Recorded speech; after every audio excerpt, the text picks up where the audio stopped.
चौधरी साहब पग दा ख्याल करो, इंज ना करो। मुझे तो फ्रांस के सदर की बात है, देखिए ना कल उन्होंने फ्रांस के सदर के साथ क्या किया। He is a president of G7 countries और उसको आपने पैदल चलने पे मजबूर कर दिया और उसे कहा जी चूंकि ये सवारी जा रही है, शाही अमेरिका की सवारी जा रही है, इसलिए आपको चलना पड़ेगा।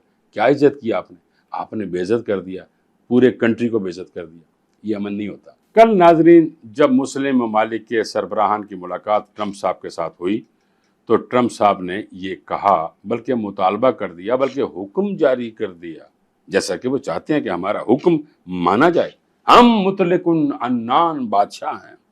तो उन्होंने कल हुक्म जारी किया कि अगर आप चाहते हैं कि फलस्तीन से इसराइल निकल जाए तो ऐ सरबराहान मुस्लिम कंट्रीज आप फौरी तौर पे अपनी फौजें वहां पर भेजें ताकि वो इसराइल की फौज को धकेल बाहर करें। और सिर्फ फौजें ना भेजें, पैसा भी भेजो। क्यों भेजो? कि भाई जब वो फौजें आएंगी, इसराइल की झड़पें होंगी और फिर उनको चाहिए होगा असला, तो मैं जो चौधरी बैठा मैं देना तो असला। यानी ये क्या अमन की बातें हैं नाज़रीन। चौधरी साहब पग दा ख्याल करो, इंज ना करो।